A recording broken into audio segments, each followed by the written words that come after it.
Halo kawan-kawan sekalian, seperti janji saya sebelumnya, Rumpun Sabda akan upload video seminggu satu kali.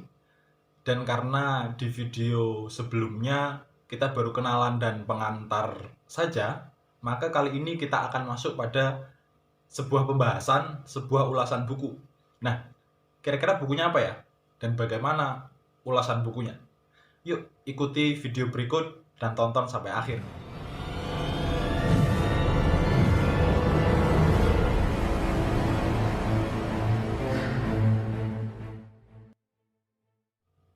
Assalamualaikum warahmatullahi wabarakatuh. Salam sejahtera untuk kita semua. Om Swastiastu, Namo Buddhaya. Kawan-kawanku sekalian yang berbahagia, ketemu lagi dengan saya, Nanang Bagus Zuliadi, di kanal YouTube Rumpun Sabda. Sebelumnya kita sudah bertemu, berkenalan dan pengantar saja. Maka kali ini kita akan mengulas sedikit narasi dari sebuah buku pemikiran Islam karya salah seorang pemikir Muslim Indonesia kelahiran Sumeneb, Madura. Kira-kira bukunya apa? Nah, bukunya ini, kalau kawan-kawan lihat, ini bukunya berjudul Kontestasi Merebut Kebenaran Islam di Indonesia, dari berislam secara teologis ke berislam secara humanis. Ini bukunya. Ini ditulis oleh Dr. Aksin Wijaya, salah seorang pemikir Muslim Indonesia yang progresif, sudah menelurkan banyak buku. Yang beliau lahir pada 1974. Sedikit bercerita tentang biografi penulis buku ini. Saya tidak tahu banyak, cuma ini sepercik yang ada dalam buku ini. Dr. Aksin Wijaya ini adalah pemuda kelahiran Sumeneb tahun 1974. Beliau pernah mondok di Pondok Pesantren An-Nuqoyah Sumeneb. Kalau kawan-kawan ada yang alumni Sumeneb, alumni Pondok Pesantren An-Nuqoyah, beliau adalah senior kawan-kawan sekalian, alumni Pondok Pesantren An-Nuqoyah. Lalu pada kesempatan sarjana, Dr. Aksin Wijaya ini mengambil dua pendidikan, di mana pendidikan pertamanya itu di Universitas Islam Jember, strata 1, mengambil Fakultas Hukum. Kemudian juga masih S1, beliau di STAIN Jember, pada Fakultas Syariah mengambil program studi Ahwalus Syakhsiyah. Lalu S2 beliau pindah ke UIN Sunan Kalijaga Yogyakarta, mengambil program studi agama dan filsafat, konsentrasinya filsafat Islam, dan kemudian program doktoralnya juga diambil oleh Dr. Aksin di UIN Sunan Kalijaga Yogyakarta. Nah, sekarang beliau ini, Dr. Aksin Wijaya, penulis buku ini, itu menjadi direktur pasca sarjana di IAIN Ponorogo, Institut Agama Islam Negeri Ponorogo. Beliau direktur pasca sarjananya di sana. Dan buku ini juga merupakan hasil penelitian ya, pada awalnya, karena beliau juga selain dosen di pasca sarjana IAIN Ponorogo, juga termasuk salah satu dari anggota LP2M, Lembaga Pendidikan dan Pengabdian Masyarakat di IAIN Ponorogo. Nah, pada awalnya buku ini juga merupakan hasil dari sebuah penelitian yang dilakukan oleh LP2M IAIN Ponorogo. Cuma saat itu, kala itu, karena kesibukan Dr. Aksin Wijaya yang juga menjadi dosen di pasca sarjana dan ikut serta dalam mengurus beberapa urusan akreditasi program studi, akhirnya proyek ini mangkrak. Pada awalnya digunakan untuk penelitian LP2M pada tahun 2018-2019. Namun mangkrak, dan pada akhirnya setelah urusan program studi pasca selesai, beliau kembali melanjutkan. Cuma ada pergeseran kajian di dalam tulisan saat itu. Karena pada awalnya tulisan ini yang merupakan hasil dari penelitian lokal di Ponorogo, itu arah kajiannya ke Islam secara murni, konsep Islam secara murni. Namun karena telah mangkrak beberapa waktu, akhirnya ketika dikaji kembali itu berbelok kajiannya, yaitu lebih pada penekanan analisis kontestasi pemikiran Islam di Indonesia. Walau kemudian tidak mengurangi semangat awal dari diciptakannya penelitian ini atau dituliskannya buku ini. Nah, buku ini selain merupakan awalnya adalah berawal dari sebuah penelitian, juga terinspirasi dari sebagian umat Muslim yang pada waktu pemilihan gubernur DKI Jakarta, di mana mempertemukan antara Ahok, Basuki Cahayapurnama, dan Anies Baswedan kala itu, di mana mungkin kita sama-sama tahu atau kawan-kawan juga tahu bahwa saat itu calon gubernur DKI Jakarta yang bernama Basuki Cahayapurnama alias Ahok itu kan terkena kendala penistaan agama. Penistaan agama Al-Maidah ayat 51 waktu itu. Nah, setelah itu kemudian banyak aksi yang dilakukan oleh sebagian umat Islam yang mengklaim diri sebagai gerakan 212 yang kemudian aksinya berjilid-jilid di Monas itu, dan pada akhirnya melahirkan satu gerakan besar, ya gerakan yang cukup besar di Indonesia, yaitu GNPF MUI, Gerakan Nasional Pengawal Fatwa MUI. Nah, buku ini terinspirasi dari gerakan-gerakan sebagian umat Islam itu yang kemudian dikupas oleh Dr. Aksin Wijaya di dalam buku ini. Nah, kali ini pada kesempatan ini saya akan bahas sedikit saja ulasan dari buku Kontestasi Merebut Kebenaran Islam di Indonesia ini. Sedikit saja, pokok-pokoknya saja. Jadi nanti kalau teman-teman merasa bahwa menyukai kajian ini atau penasaran dengan kajian ini, silakan teman-teman cari buku ini, beli atau pinjam. Saya yakin ini masih dijual di banyak online shop atau langsung ke penerbit. Silakan dibaca langsung karena petualangan intelektual sendiri di dalam buku ini itu lebih mengena daripada kemudian hanya mendengarkan beberapa poin-poin yang saya sampaikan nantinya. Buku ini terbitan Ircisot, salah satu anak perusahaan dari Diva Press atau partner perusahaan dari Diva Press, diterbitkan oleh Ircisot pada September tahun lalu, tahun 2019. Bulan September 2019 buku ini terbit, terdiri dari 228 halaman dan terdiri dari 6 bab yang kemudian membahas berbagai pemikiran-pemikiran Islam di Indonesia dan penekanannya pada kontestasi merebut kebenaran Islam di Indonesia. Penulisnya Dr. Aksin Wijaya.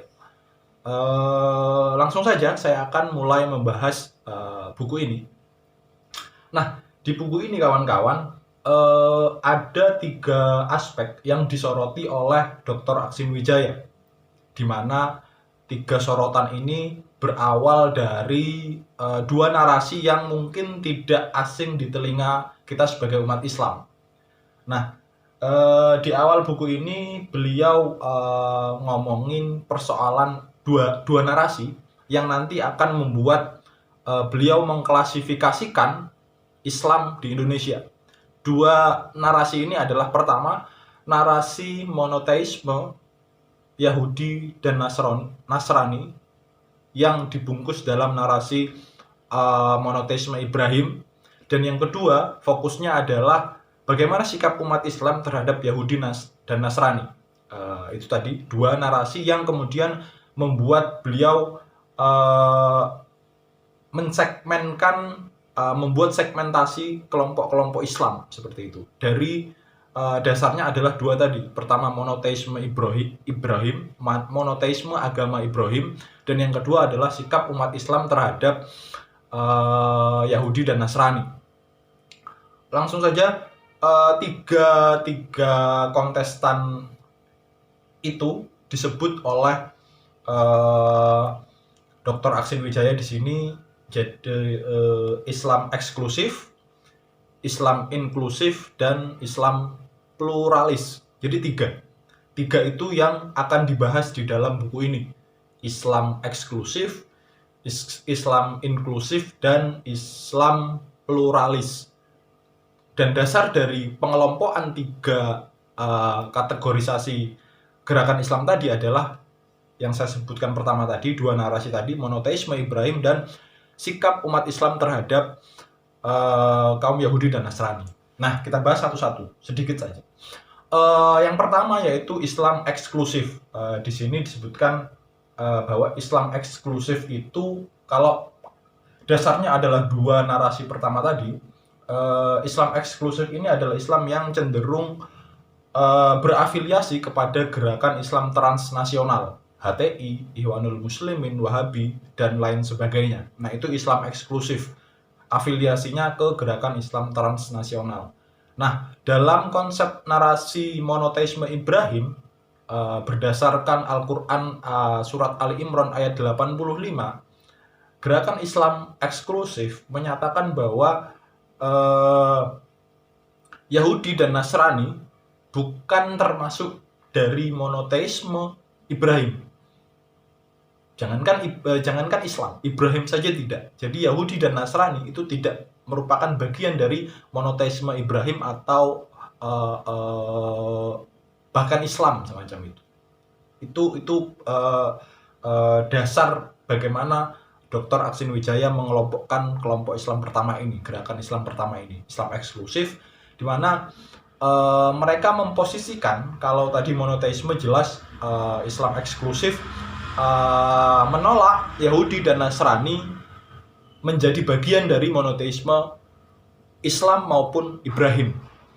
Nah, yang kedua, bagaimana sikap Islam eksklusif terhadap kaum Yahudi dan Nasrani? Jelas karena eksklusivisme tadi, mereka menganggap Yahudi dan Nasrani sebagai lawan baik dalam antar narasi maupun dalam gerakan-gerakan. Maka tidak heran kalau dalam proses apresiasi keberagaman itu kelompok Islam pertama ini cenderung minim. Jadi mereka mengutamakan kritisisme untuk menyikapi pemikiran-pemikiran yang ada di sekitarnya dan cenderung menutup diri dari pemikiran-pemikiran yang ada. Nah, kecenderungan itu membuat kelompok ini kemudian cenderung mengasingkan diri dan merasa bahwa agama yang paling benar adalah agama Islam dalam arti agama yang dibawa oleh Nabi Muhammad. Jadi tidak ada kebenaran di luar agama Islam. Nah, metode berpikir yang dilakukan oleh kelompok Islam ini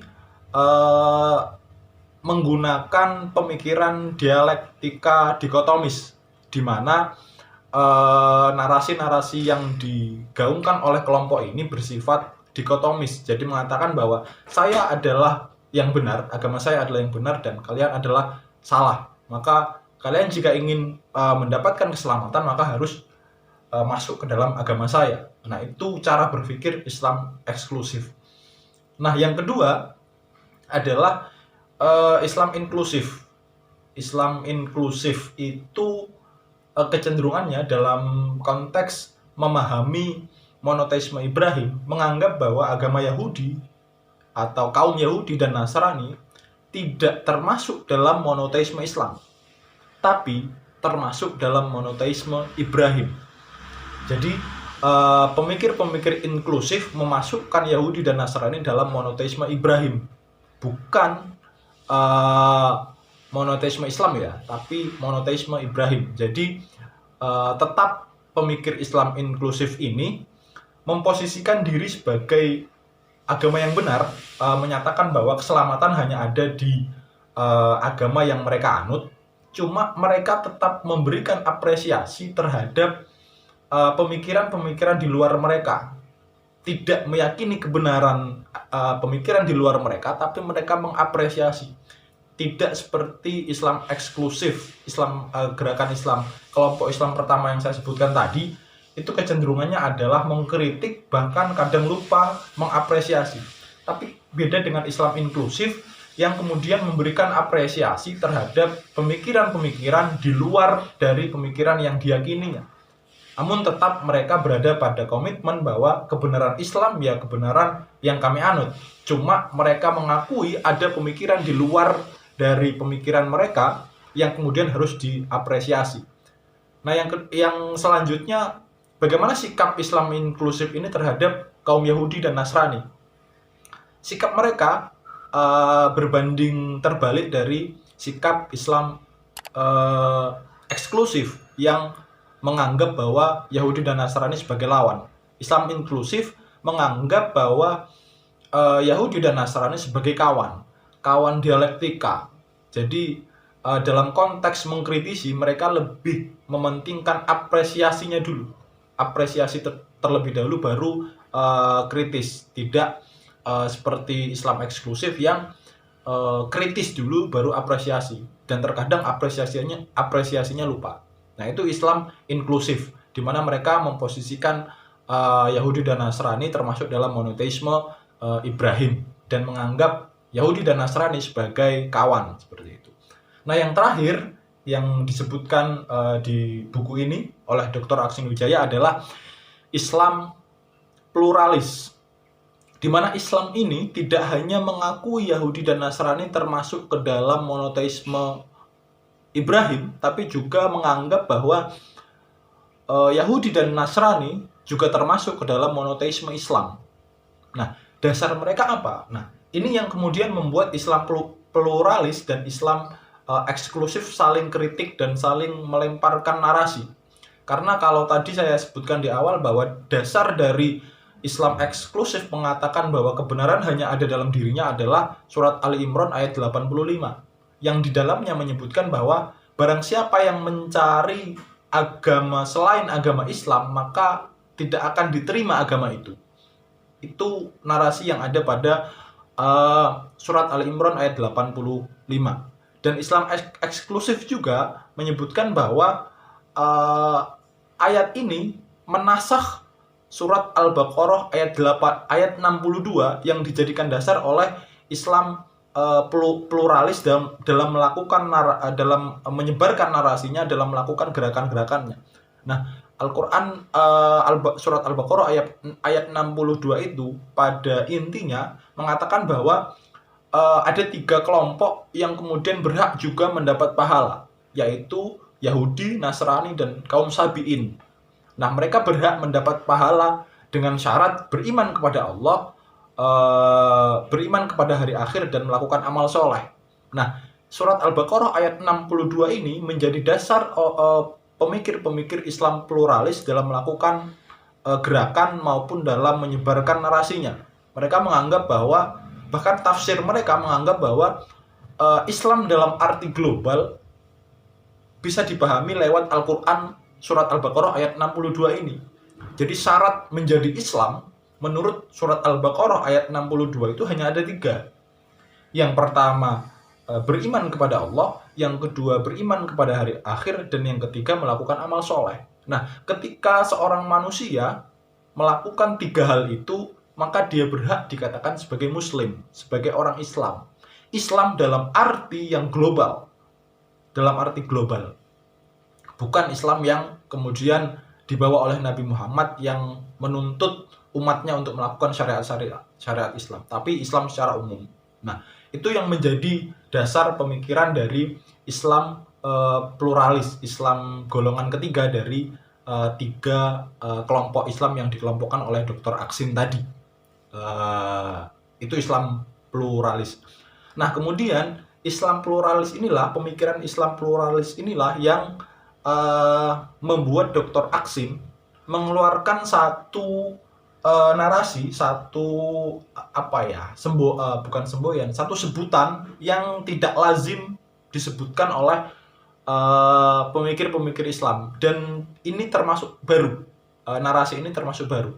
Karena Islam pluralis inilah kemudian Dr. Aksin menyebutkan ada tiga agama, tiga segmentasi lagi agama. Yang pertama adalah berdasarkan dari surat Al-Baqarah ayat 62. Dan perlu diketahui juga golongan Islam pluralis juga mengkritik atau mengatakan bahwa tidak benar Al-Baqarah ayat 62 dinasakh oleh Ali Imran ayat 85. Mereka meyakini tidak ada teori nasakh dalam persoalan ini. Berbeda dengan Islam eksklusif yang mengatakan bahwa surat Al-Baqarah ayat 62 telah dinasakh oleh Ali Imran ayat 85. Itu tidak seperti itu. Nah, kembali tadi ke yang terakhir, pembahasan yang terakhir, yaitu persoalan ada satu narasi yang dikeluarkan oleh Dr. Aksin. Beliau mengatakan dalam buku ini seperti ini. Menurut pemikiran-pemikiran yang telah disebutkan, yaitu pemikiran-pemikiran kaum pluralis, itu timbul satu istilah baru. Yang pertama adalah Islam Yahudi, yang kedua adalah Islam Nasrani, dan yang ketiga adalah Islam Imani.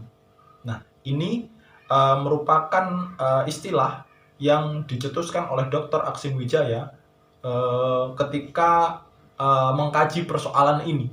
Persoalan mulai dari eksklusif, inklusif, sampai pluralis tadi. Nah, definisi singkatnya adalah Islam Yahudi adalah Islam atau umat yang mengakui Nabi Musa sebagai nabinya dan Taurat sebagai kitab sucinya. Berarti orang-orang terdahulu yang mengikuti Nabi Musa disebut sebagai Islam Yahudi dengan Taurat sebagai kitabnya. Yang selanjutnya Islam Nasrani. Islam Nasrani ini adalah Islam yang mengakui Isa sebagai nabi dan Injil sebagai kitabnya. Nah, jadi orang-orang sebelum Nabi Muhammad yang mengikuti Nabi Isa, mengakui Nabi Isa sebagai nabinya dan Injil sebagai kitabnya, digolongkan oleh Aksin Wijaya sebagai Islam Nasrani. Dan yang terakhir adalah Islam Imani. Islam Imani ini jelas bahwa Islam yang atau kaum yang mengakui Nabi Muhammad sebagai nabinya dan Al-Quran sebagai kitabnya. Nah, itu istilah baru yang dikeluarkan oleh Dr. Aksin Wijaya dalam buku ini. Karena pergolakan pemikiran perebutan kebenaran Islam di Indonesia tadi. Dan di akhir buku ini menyebutkan ada satu pemikiran baru atau satu penawaran pemikiran baru, yaitu melampaui pluralisme. Ada satu pemikiran baru yang menjadi antitesis dari tesis-tesis yang telah disebutkan dalam buku ini di awal buku ini, yaitu melampaui pluralisme. Saya tidak akan membahas atau share masalah melampaui pluralisme itu karena teman-teman bisa baca, teman-teman bisa nanti melakukan petualangan intelektual sendiri di dalam buku ini.